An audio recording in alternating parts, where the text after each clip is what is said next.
Bismillah, Assalamualaikum warahmatullahi wabarakatuh. Perkenalkan, nama saya Jayantoni, NIM 17073052. Di materi metode mengajar khusus ini, saya akan menjelaskan tentang prinsip kerja sistem katup. Terdapat beberapa poin. Yang pertama itu yaitu konsep katup pada sepeda motor. Yang kedua, mekanisme katup. Yang ketiga, jenis-jenis katup. Yang keempat, pengaruh kerenggangan katup terhadap kinerja mesin kendaraan. Baiklah, yang pertama adalah konsep katup sepeda motor. Mekanisme katup adalah mekanisme buka tutup yang berfungsi sebagai laluan campuran bahan bakar dan udara masuk ke dalam silinder. Katup hanya terdapat pada motor 4 langkah, sedangkan 2 langkah tidak mempunyai sistem katup. Katup pada motor 4 langkah terpasang pada kepala silinder. Tugas katup adalah membuka tutup ruang bakar. Setiap silinder dilengkapi dengan 2 jenis katup, isap dan buang. Pembukaan dan penutupan katup diatur oleh sebuah poros, yaitu sebuah poros camshaft.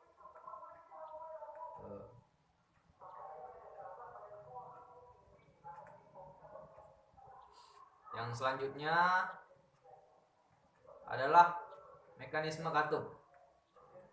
Katup dirana oleh mekanisme katup yang terdiri atas poros cam, batang penekan, pegas penutup, roll baut penyetel atau disebut tensioner.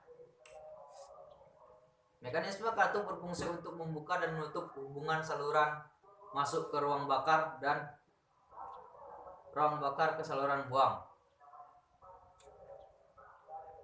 Mekanisme katup harus tertutup dengan rapat sehingga tidak terjadi kebocoran tekanan yang dihasilkan oleh pembakaran. Katup juga harus terbuka pada saat bukaan yang paling sesuai dengan karakteristik aliran campuran bahan bakar dan udara maupun aliran gas sisa pembakaran ke knalpot. Kerja dan fungsi mekanisme katup mempunyai pengaruh yang sangat besar dalam performa dan karakteristik engine. Yang selanjutnya, jenis-jenis katup. Yang pertama, single valve, yaitu katup samping.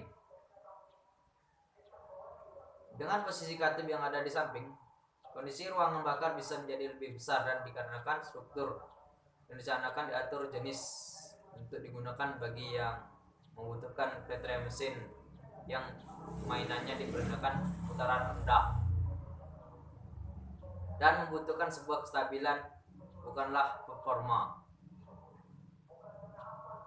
Yang selanjutnya adalah OHV, overhead valve.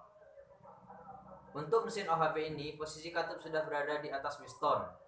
Katup digerakkan dengan rocker arm, yaitu di mana rocker arm sendiri dapat dorongan dari pushrod yang diatur oleh camshaft dengan posisi masih berada di bawah.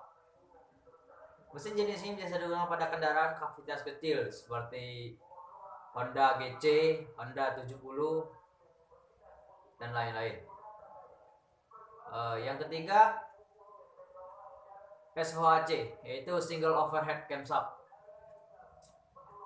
Untuk jenis mesin OHC, posisi katup dan camshaft sudah berada di atas piston atau di atas silinder head. Batang penekan seperti pushrod telah dihilangkan dengan diganti sama dengan camshaft atau rantai. Putaran poros engkol dilanjutkan menuju crankshaft, lalu rantai kaprat atau camshaft. Setelah itu baru menekan as, menekan rocker arm atau pelatuk, dan rocker arm akan menekan batang katup. Untuk jenis ini pada umumnya banyak digunakan pada kendaraan masa kini, di mana part yang sederhana telah memudahkan dalam perawatan. Yang keempat adalah DOHC, yaitu double overhead crankshaft. Jenis mekanisme DOHC ini katupnya, di mana komponen mekanisme katup sudah berada di kepala silinder. Yang membedakan, dia memiliki dua buah camshaft, yaitu camshaft untuk saluran masuk dan untuk katup buang. Untuk jenis ini biasanya diterapkan pada motor kapasitas besar yang memiliki engine lebih dari 1 silinder. Perawatan sistem mesin DOHC beda dengan SOHC, di mana SOHC untuk menyetel kerenggangan katup masih diatur, bisa memakai kunci EST-nya. Kalau DOHC hanya diatur dengan SIM atau dolaran untuk mengatur celah katup. Pasalnya DOHC tidak ada celah katupnya, jadi langsung main ganjal yang sudah disediakan pabrik, seperti lempengan besi kecil, seperti ring bulat. Yang selanjutnya adalah kerenggangan katup. Tekanan kompresi dalam ruang bakar dipengaruhi oleh penyetelan celah katup. Jika celah katup terlalu kecil dari standar, maka katup cepat membuka dan lebih lama menutup. Pembukaan lebih lama membuat gas buang lebih lama masuk.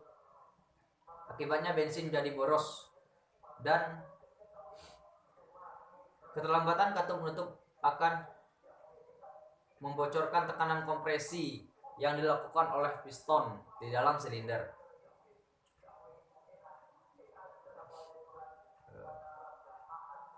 Selanjutnya, akibat bensin menjadi boros.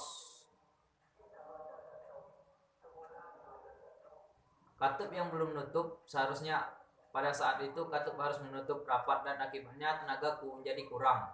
Mesin tidak stasioner dan sulit dihidupkan. Selain itu, katup terlalu sempit dapat menyebabkan ledakan pada karburator. Selanjutnya, apabila celah katup lebih besar dari katup standar, berarti katup terlambat membuka dan cepat menutup. Apabila hal ini terjadi, katup masuk akan memasukkan bahan bakar dan udara. Tekanan udara kompresi menjadi rendah karena jumlah campuran bensin dan udara dikompresikan sedikit. Jika tekanan kompresi rendah, maka akan berakibat tenaga mesin yang akan berkurang. Akibatnya selanjutnya adalah sulit dihidupkannya suatu mesin. Setelah hidup, suara mesin akan berisik sekali karena pemasukan gasnya kurang. Mesin tersendat dan dalam putaran tinggi. Sementara itu mesin tidak dapat berputar stasioner. Itulah disebabkan celah katup setel dengan tepat. Biasanya kerenggangan katup pada mesin-mesin standar sekitar 0,5 sampai 0,8 mm. Baiklah, itulah materi yang bisa saya sampaikan. Terima kasih. Assalamualaikum warahmatullahi wabarakatuh.